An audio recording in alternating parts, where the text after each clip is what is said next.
Assalamualaikum warahmatullahi taala wabarakatuh. Hari ini saya nak share tentang macam mana kita nak memulakan penternakan biri-biri. Kalau macam saya pun baru mula juga. Cuma bolehlah kita kongsi sama-sama supaya lebih ramai lagi yang akan menyertai uh, penternakan biri-biri di Malaysia ni. Okey. Yang pertama mesti kita kena ada minat. Yang kedua, kita kena ada modal. Yang ketiga, kita kena ada ilmu. Yang keempat, kita kena ada perancangan. Perancangan ni pula terbagi kepada jangka pendek dan juga jangka panjang. Okey? Okey, kalau minat,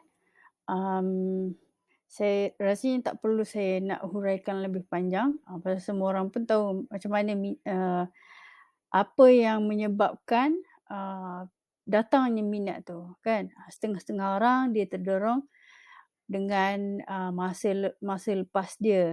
Macam saya dulu, nenek saya ada bela biri-biri waktu saya kecil-kecil dulu.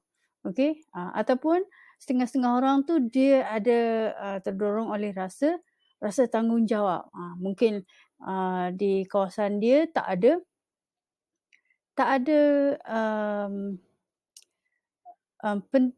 penternakan, tak ada bekalan biri-biri yang mencukupi. Jadi dia nak menyertai supaya boleh menyumbang kepada masyarakat.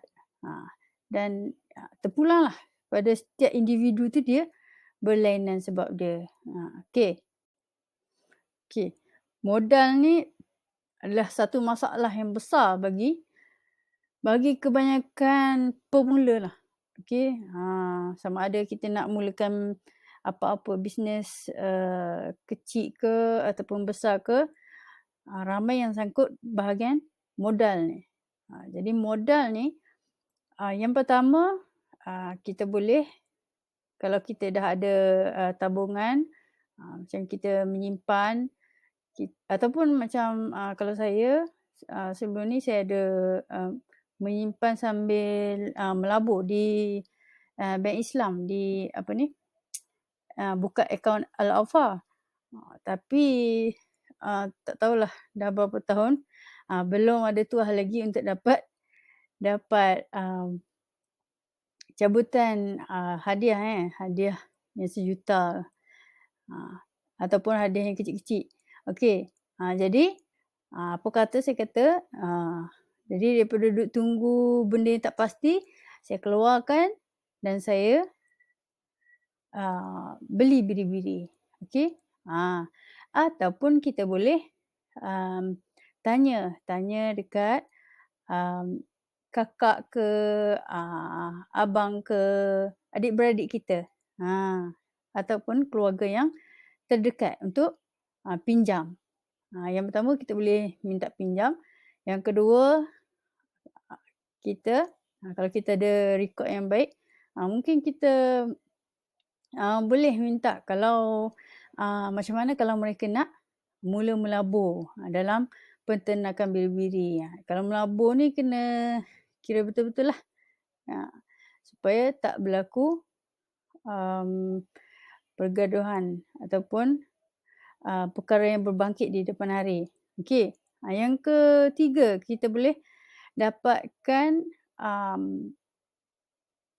dana dari kerajaan. Sekarang kerajaan ada buat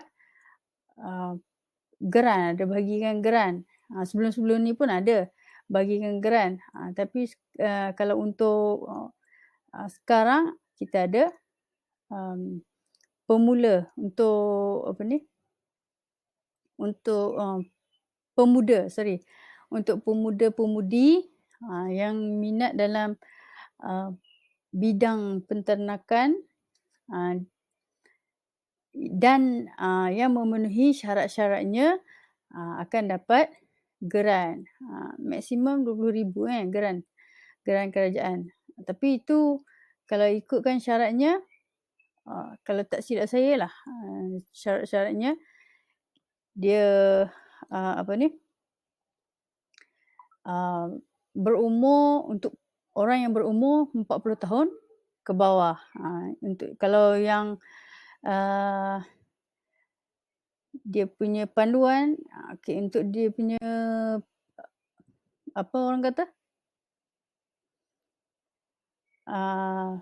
detailnya kita kena ada kertas perancangan lah. Kita kena ada rancang perniagaan, butir-butirnya ada tujuan, latar belakang projek, latar belakang pengusaha, rancangan pengurusan, rancangan pemasaran, dan rancangan operasi, okey, rancangan keuangan, gambar-gambar projek, ataupun gambar apa yang kita buat tu.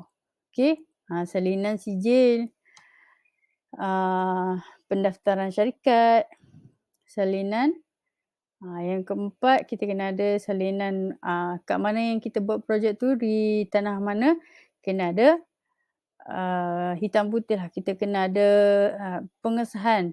Tanah tu tanah apa. Kalau tanah kita sendiri tak masalah lah. Kita boleh bagi tunjuk geran lah. Kalau tanah tu kita sewa, kita kena bagi bukti tenancy agreement. Kalau macam saya tak ada tanah dan saya tak menyewa, tapi saya menumpang tanah orang. Jadi minta izin dengan tuan tanah. Contohnya kalau kita ada saudara mara yang ada tanah kosong yang terbiar. Jadi kita minta, macam saya minta dengan abang saya untuk mengizinkan penggunaan tanah. Dan yang tu pun kita kena ada hitam putih juga. Hitam putih pasal tanah tu, status tanah tu. Okey, dan juga kena ada borang penilaian peserta lah dari jabatan ataupun agensi. Ini geran ni dibagi dalam program Agropreneur Muda. Okey. Okey, kalau layak mohonlah. Yang keempat, iaitu modal mana yang kita nak dapat lagi daripada pembiayaan. Jangan ambil pinjaman konvensional pula. Kita sebagai orang Muslim, kita cuba cari apa yang dekat, yang halal kan. Jadi kita cari pembiayaan Islami. Ataupun boleh dapatkan pembiayaan dari tekun kan. Okey. Biasanya kalau bank ni dia nak bagi pinjaman dekat orang tu, dia akan pastikan orang tu boleh bayar dulu. Biasanya bank, orang yang dapat pinjaman bank ni, dia punya status projek dah berjalan dan akaun pun dah cantik, barulah biasanya akan dapat lah. Kalau tak, biasanya tak dapat. Kebiasaannya lah. Okey. Ilmu zaman sekarang lebih luas lah. Kita boleh cari yang kita boleh dapat secara percuma. Biasa orang-orang muda dia cari dalam Facebook. Macam saya cari Facebook, apa-apa grup penternakan, ataupun apa-apa grup page jabatan-jabatan yang berkenaan, kan. Kalau kita menternak, kita carilah page yang pasal penternakan, apa-apa agensi yang terlibat, kat mana kita nak dapat bekalan, sama ada bekalan biri ataupun bekalan makanan ataupun ubat-ubatan, ataupun peralatan maintenance. Okey. Jadi zaman sekarang ni kita boleh kita boleh membaca, bagi yang suka membaca buku yang buku yang uh, hard copy, boleh cari buku. Ataupun kalau zaman sekarang ni, kita ada berlambak e-book. E-book pasal penternakan. Ataupun kita boleh dapat maklumat dari YouTube. Lagi apa lagi biasanya? Yang saya dapat info banyaknya dari ni lah, dari Facebook. Ada perkongsian peternak. Dan juga jangan lupa bila kita serius nak menternak, kita daftar dengan veterina. Veterina boleh bagi perkhidmatan nasihat. Nasihat kepada kita. Okey. Dan juga apa lagi yang kita perlu tahu? Apa sajalah. Kalau kita buat ni secara komersial, kita kena tahu macam mana kita nak daftarkan syarikat kita nak daftarkan cukai untuk syarikat kita. Perniagaan kalau nak pergi jauh, kita kena bayar cukai ataupun berdaftar dengan LHDN untuk sebagai pembayar cukai. Walaupun kita masih belum masih belum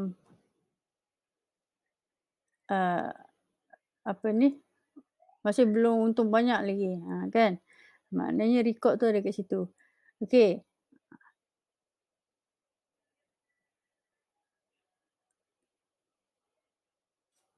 Dan yang paling penting, ilmu macam mana kita nak menternak dengan berjaya dan murah. Macam mana nak bagi berjaya tapi dengan kos yang minimum. Okey? Dan juga macam mana kita nak menjaga ternakan kita. Kurang-kurangnya kita ada ilmu basic. Okey? Kalau kita menternak tanpa ilmu, kita akan melalui lah fasa-fasa kerugian. Okay. Perancangan saya bagikan kepada dua. Yang pertama, perancangan jangka masa pendek dan juga perancangan jangka masa panjang. Bagi untuk jangka masa pendek, seeloknya perancangan dimulakan sebelum kita mula menternak lagi. Jadi kita dah prepare semua maklumat, kita dah kumpul kita rancang elok-elok, lepas tu baru kita mula menternak. Okey.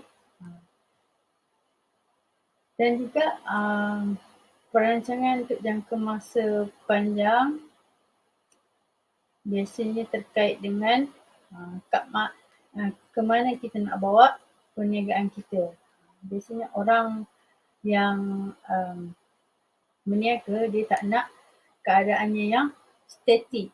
Mesti nak setiap kita bagikan tahunan kita nak semakin tahun semakin banyak untung, semakin tahun semakin banyak untung. Jadi kat mana kita nak baiki, kat mana kita nak tambah, kat situ kita buat tindakan. Okey. Sebenarnya ni ada satu topik yang sangat panjang, tapi kita berhenti sampai sini dulu. InsyaAllah jumpa lagi di lain masa.